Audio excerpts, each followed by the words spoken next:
जय हिंद। हम आपके लिए लेकर उपस्थित हैं रेखा गणित का वो भाग जिसे करने में हमेशा प्रॉब्लम आती है आपको। प्रमेय जानते तो हैं, लेकिन यदि कोई आपसे ये कहे कि आप इसका प्रूफ दीजिए तो उसका प्रूफ करने में आप लोगों को प्रॉब्लम आती है। क्या है वो प्रमेय? त्रिभुज के तीनों अंतःकोणों का योगफल 180 अंश होता है। सब लोग जानते हैं कि त्रिभुज के तीनों कोणों का योगफल 180 अंश होता है। ये तो यूनिवर्सल है, ठीक है। लेकिन इसे कैसे सिद्ध करते हैं कि हाँ 180 ही होगा, न उससे जरा सा भी कम होगा, न उससे जरा सा अधिक होगा। तो आइए देखते हैं उन्हीं 4 हेडिंगों के माध्यम से कि किस तरीके से उसका मान सॉल्व करते हैं, प्रूफ दे रहे हैं। तो पहली हेडिंग क्या डालते हैं? ज्ञात है। ABC एक त्रिभुज है, ऊपर कहा ही गया है त्रिभुज के तीनों अंतःकोणों का योगफल। तो त्रिभुज है, उसके 3 अंतःकोण है। बस वही आपको जो पहली हेडिंग दी जा रही है उसमें वही लिखना है। क्या क्या लिखना है? ABC एक त्रिभुज है जिसमें A, B, अंतःकोण है। ABC एक त्रिभुज है जिसमें A, B तथा C अंतःकोण है। यदि आप इसका नाम चेंज करेंगे, PQR डालेंगे या और कुछ XYZ डालेंगे, तो उसी प्रकार से आप लैंग्वेज को भी परिवर्तित करेंगे। ज्ञात है PQR एक त्रिभुज है जिसमें P, Q, R 3 अंतःकोण है। तो फिलहाल तो ABC पढ़ा है, तो ABC के अकॉर्डिंग आपने कहा ABC एक त्रिभुज है जिसमें A, B, C अंतःकोण है। उसके बाद अगली हेडिंग क्या डालते हैं? सिद्ध करना है। सिद्ध करना है, इसमें क्या छिपा है, क्या सिद्ध करना है? वो कहना चाह रहा है कि त्रिभुज के तीनों अंतःकोणों का योगफल 180 अंश होता है। ये सिद्ध करना है। त्रिभुज के तीनों अंतःकोणों का योगफल 180 अंश होता है, अर्थात कोण A धन कोण B धन कोण C बराबर 180 अंश। ये सिद्ध करना है। उसके बाद रचना में जिस चीज की सहायता लेते हैं उससे उसे हल करने का प्रयास करते हैं। तो फिलहाल एक त्रिभुज दिया गया है, अगर इसी प्रकार का एक और त्रिभुज कहीं से बनता तो उसकी समरूपता सिद्ध करने के बाद कुछ हल करने का प्रयास करते कि कौन सा कोण किस कोण के बराबर है, कौन सी भुजा किस भुजा के बराबर है, तब ये वाला माध्यम अपनाते।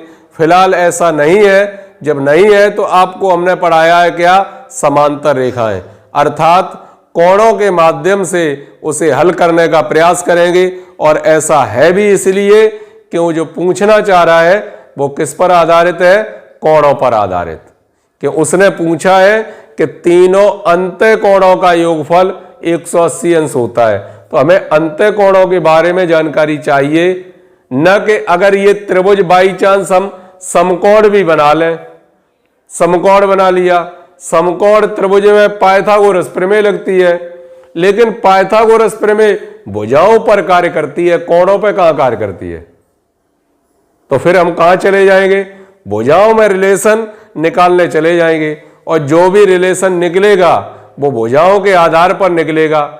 जबकि जो प्रमेय है वो प्रमेय क्या कह रही है कि त्रिभुज के तीनों अंतःकोणों का योगफल 180 अंश होता है। यानी अंतःकोणों का योगफल चाहिए, कोणों में संबंध चाहिए, भुजाओं में नहीं।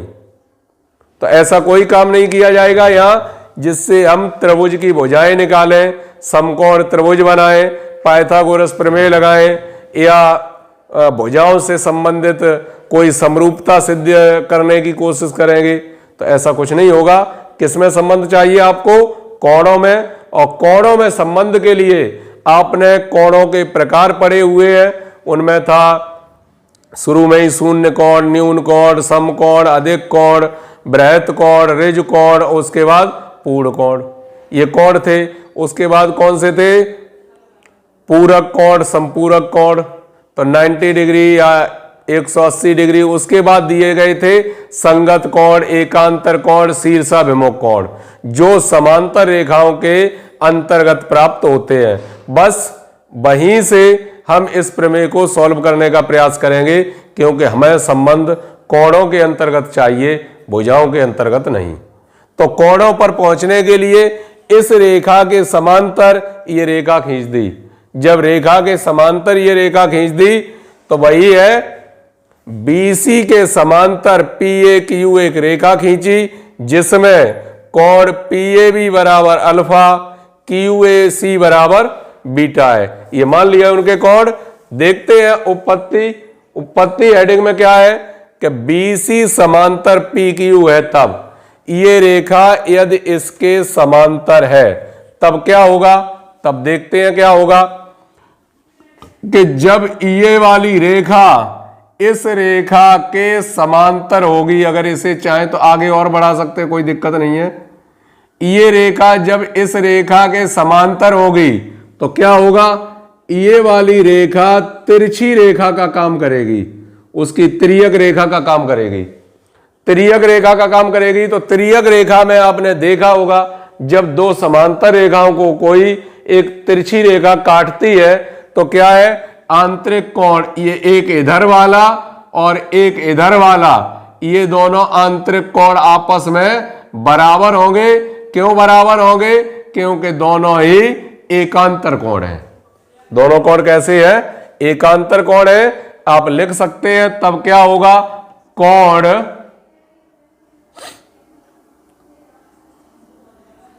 PAB बराबर कोण ABC, या ऐसे भी लिखा जा सकता है अल्फा बराबर कोण B, कोण अल्फा बराबर कोण B, समीकरण नंबर 1।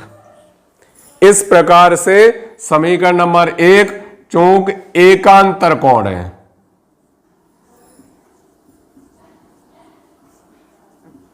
एकांतर कोण है, इसलिए अल्फा का मान जो है वो किसके बराबर होगा, कोण B के बराबर होगा। इसके बाद इस पॉइंट से उठकर इधर आ जाते हैं। ये रेखा इस रेखा के समांतर है तो ये वाली रेखा तिरछी रेखा का काम करेगी।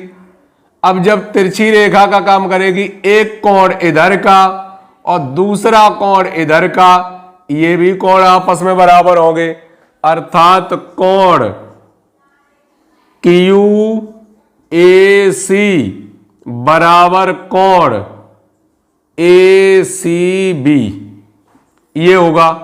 जब ऐसा होगा तो इसे लिखा क्या जा सकता है, कोण बीटा बराबर कोण C नंबर 2, और ये भी कैसे है, एकांतर कोण है, एकांतर कोण है।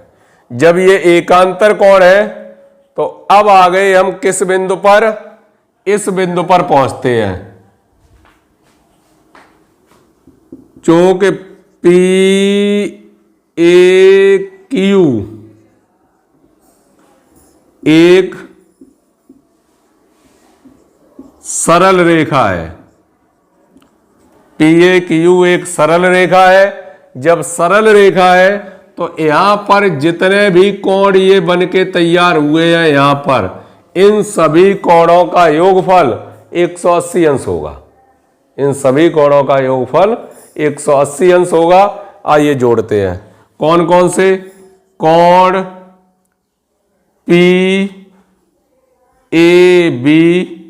धन कोण BAC धन कोण QAC बराबर 180 अंश, 180 अंश। इसकी जगह क्या रख दिया, अल्फा प्लस, इसकी जगह क्या रख दिया, कोण A प्लस, इसकी जगह क्या रख दिया, कोण बीटा बराबर 180 अंश, 180 अंश। कोण अल्फा की जगह कोण B रखा जा सकता है, इसकी जगह कोण B, कोण A प्लस, बीटा की जगह कोण C रखा जा सकता है, कोण C बराबर 180 अंश। क्रम से लिख दिए, कोण A धन कोण B धन कोण C बराबर 180 अंश। यही सिद्ध करना था।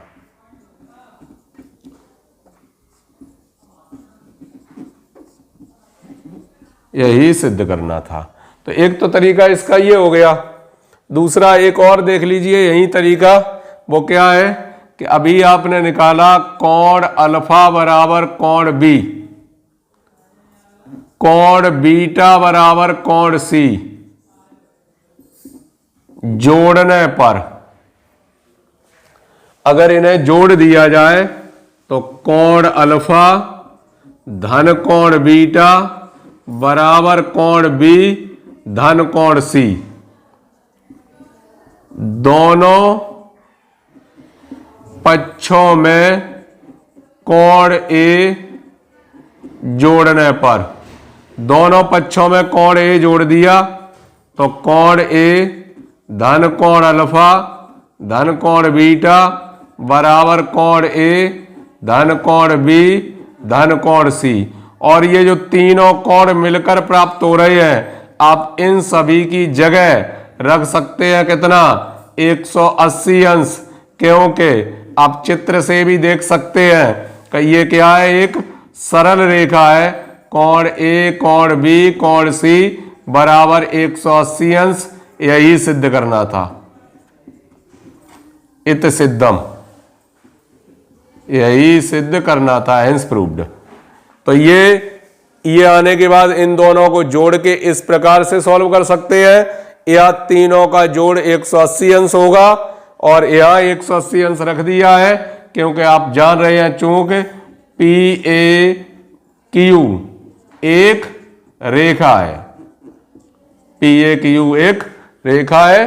अब आप इस पॉइंट को हमेशा ही याद रखेंगे, ये यूनिवर्सल पॉइंट है कि त्रिभुज के तीनों कोणों का योगफल हमेशा 180 अंश होता है। तो अब यूनिवर्सल है, हमेशा 180 अंश होता है। त्रिभुज की कैटेगरी चाहे कुछ भी हो, किसी प्रकार से त्रिभुज बनाया गया हो, उसके तीनों कोणों का योगफल हमेशा रहेगा। वो कितना रहेगा, 180 अंश रहेगा। त्रिभुज के तीनों कोणों का योगफल 180 अंश होता है, तो 180 अंश ही रहेगा।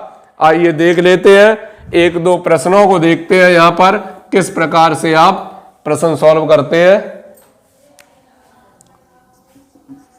एक त्रिभुज ABC के कोण 1:2:3 के अनुपात में है।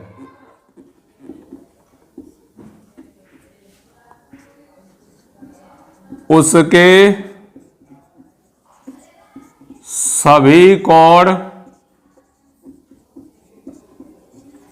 ज्ञात कीजिए।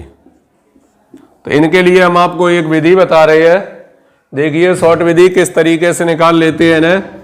कोण ए अनुपात कोण बी अनुपात कोण सी 1:2:3।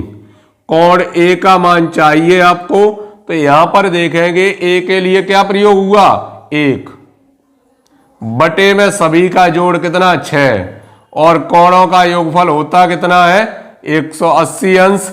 इससे ये कट गए कितने बार, 30 बार। तो कोण ए का मान आएगा कितना, 30 अंश। ऐसे ही कोण बी के लिए प्रयोग कितना हुआ, 2 बटे में सबका जोड़ गुणित 180, इनसे ये कट गए 30 बार, कितना आएगा, 60 अंश।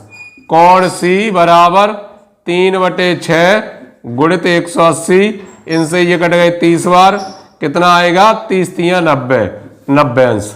ये विधि रहती है एक डायरेक्ट उनके मान निकालने के लिए, जब उनके अनुपात दिए गए हों, अनुपात दिए गए हों। हालांकि आप ऐसे भी इसे सॉल्व कर सकते हैं, बता रहे हैं हम एक और मेथड इसका। आप इसे इस प्रकार से भी सॉल्व कर सकते हैं कि कोण ए बराबर मान लिया आपने, कोण ए बराबर 1x, कोण बी बराबर 2x, कोण सी बराबर 3x। क्यों, 1:2:3 दिया है, तो अनुपात दिया है, x से गुणा कर दिया, 1x 2x 3x। अब क्या करेंगे, वी नो दैट, हम जानते हैं, क्या जानते हैं कि त्रिभुज के तीनों कोणों का योगफल 180 अंश होता है। कोण ए धन बी धन सी बराबर 180 अंश। ए की जगह रख दिया 1x, बी की जगह 2x, सी की जगह 3x बराबर 180 अंश।